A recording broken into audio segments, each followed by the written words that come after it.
This week I'm driving the Ford Mustang Mach-E 4X. The 4 stands for all-wheel drive and the X for extended range.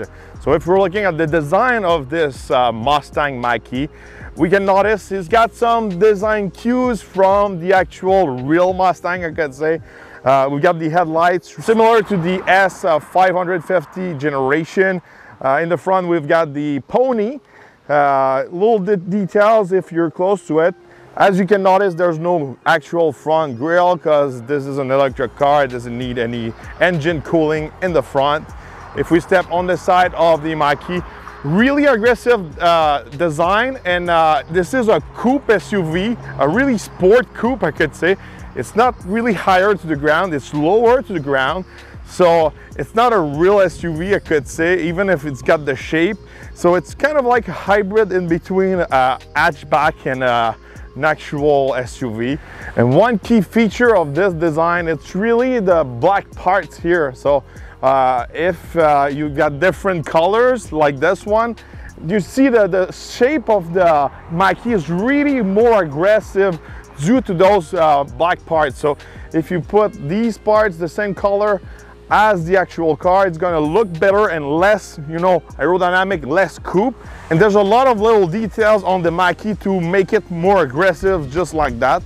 And on the back here, we've got the iconic, typical, Mustang tail lights. And once again, we've got the famous pony here to tell you it's a Mustang, even if it's an electric SUV. So this one also, it's a hatchback. So if we open the trunk, it's not a big trunk, I could say. I know it's a sport coupe SUV. You know, the size of this Mach-E is about the same as a Ford Edge, but the trunk, you know, because it's a coupe, you got less cargo space. So that's why I'm like, this car feels more like a hatchback than a real full SUV. You don't have the cargo of an SUV, and also you don't have the ground clearance of a real SUV. But wait, there's more. We have more cargo space in the front. Yes, I said the front and not the trunk. So under the hood, we have a little bit more cargo space, as you can notice. So you can store your windshield washer, your cable to plug in your Mach-E. You can fill your windshield washer here. Not a lot of cargo space under the hood, but still you've got that extra space you can use. So if you want to plug in your Mach-E, simply use this outlet here. You can use stage 1, stage 2, stage 3 DC simply with this outlet right here. And you can see if your Mach-E is going to charge just right here. With this indicator, it's going to tell you how much charge there's left on your Mach-E, even if you're not inside of your Mach-E. Stepping in the back of this Mach-E, first of all, there's no actual handle here. Not sure how it's gonna work during winter time with ice rain and all that, but you know, pretty surprising. In the back of the Mach-E, I've got plenty of space for my legs, for my head. Even if it's a coupe SUV, I've got decent amount of space, comfortable. So that's quite the surprise for the Mach-E. I was not expecting that.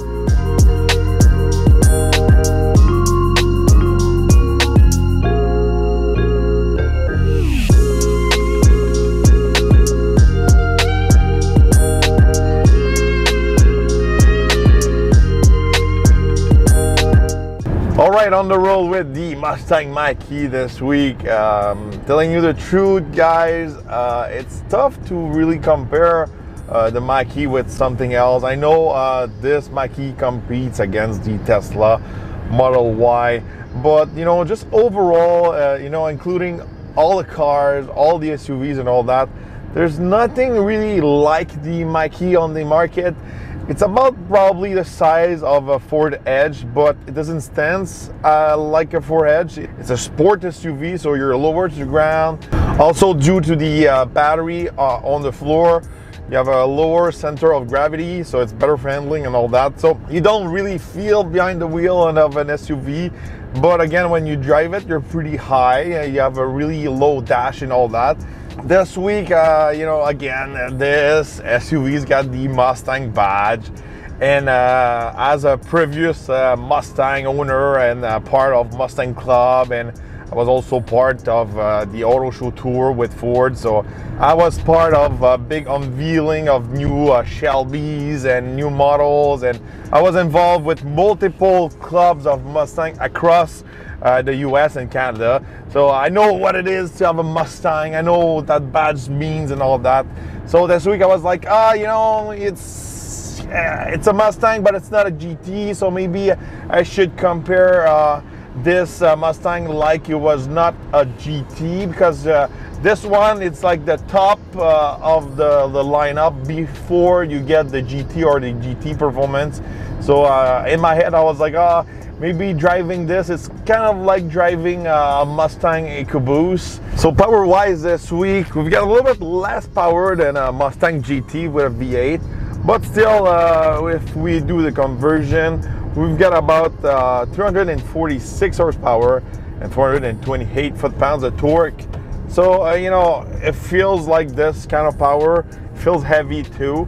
You know, you're just not quite there with the Mustang GT50. I think once again, this week it's not the GT Mach-E, and also you got the GT performance.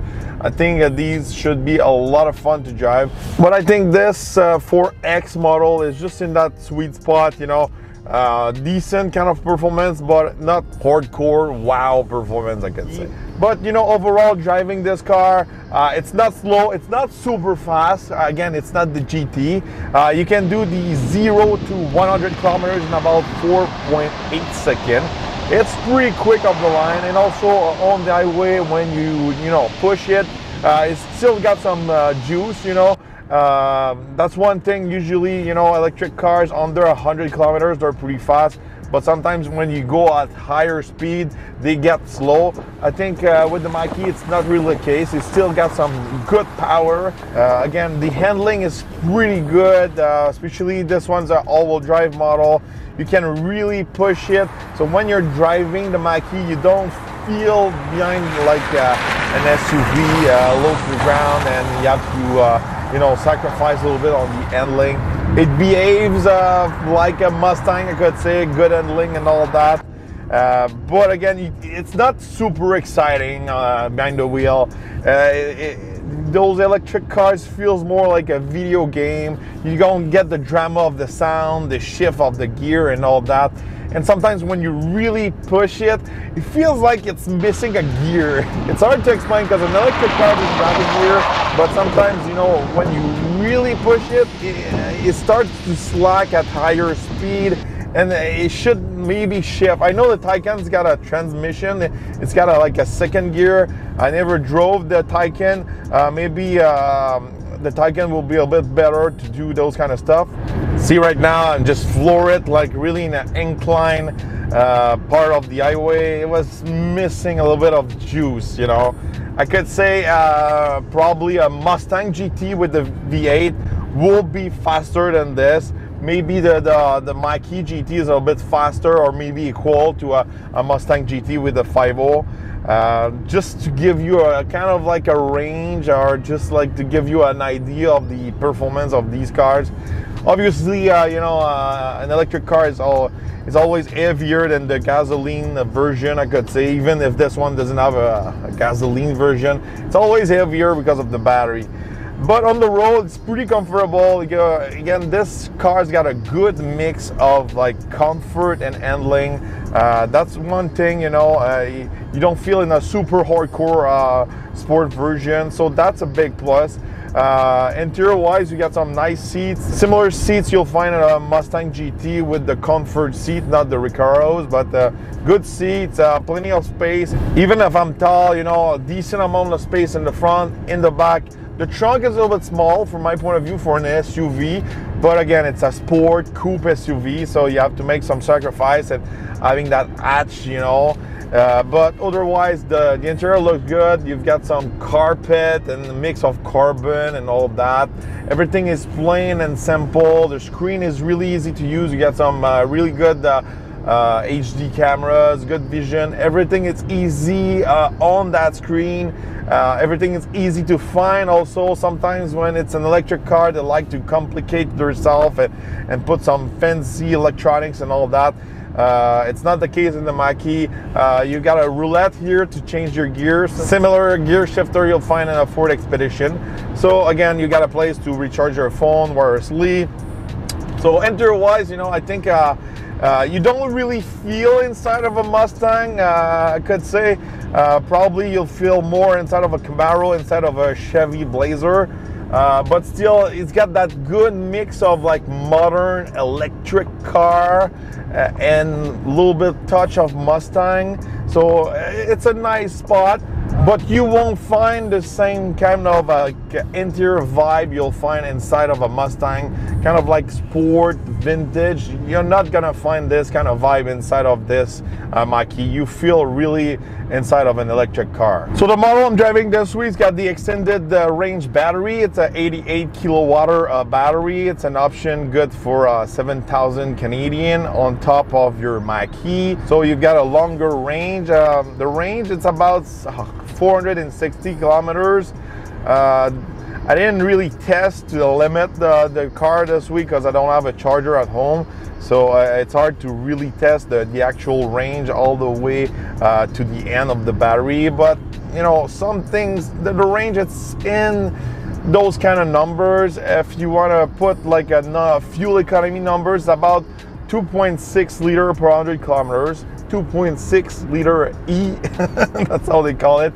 So if you want to put like the price of your cost of your electricity versus the gasoline, it's something like that. And if you're a little bit more technical, it's about 23 kilowatt per 100 kilometers. You know, I haven't drove enough electric cars yet to tell you if it's good or not. I have to drive a little bit more. Speaking of recharging the Mach-E, if you're only on your normal outlet at home, 120 volts, it's gonna take you close to 100 hours to get a full recharge. If you got a charger stage 2, 240 volts, it's gonna take you around 15 hours. And if you can find a DC charger, you can get 80% of your charge in about 45 minutes an hour, but you won't get a full charge. So if you want the fastest charge, 0 to 100%, you should use the DC for 80% of your battery. So it's gonna take you around an hour, and maybe plug on the 240 stage 2 for about an hour and a half, 2 hours. You'll get a fully charged in about 3 hours. That's probably the fastest recharge time you can get with the Mach-E. And again, it depends on the charger and all that, the condition, the temperature. There's so many things, you know, in play with these electric cars. Again, at home, I don't have a stage 2 charger yet. I was about to purchase one, but after some research, it's not all the charger who made equal. So if you're looking to buy a new generation of electric cars like the Hummer EV or the Porsche Taycan and other, maybe the Cadillac Lyric and all that, these cars needs kind of like the next generation of charger if you want to optimize your charging.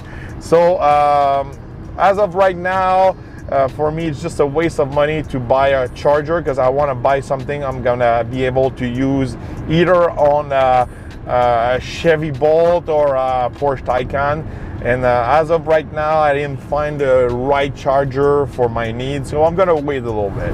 All right, speaking of the price, this week the model I'm driving, it's over 72,000 Canadian. Yes, it's pretty expensive if you consider all the cars, not just the electric ones. You got plenty of choice for this kind of budget. Is it worth it? I don't know. If you're a really electric freak, you want to make the choice of doing the electric. From my point of view, you know, I'm gonna have way much more fun with a Dodge Durango SRT or any other, you know, cool SUV who makes some noises. I'm not super excited for the price. Maybe I should drive the GT or GT Performance. Maybe the GT Performance will convince me a little bit more about the Mustang electrification and all of that. For the performance, you know, it's pretty decent. It's not slow, but it's not wow speed, I could say. It's not a wow, this thing is fast. It's fast, but not that fast. So overall, you know, the hard question I have to ask myself, if the Mach-E deserved the Mustang badge. You know, from my point of view, yes, it's a big marketing move from Ford. I think it's a good move.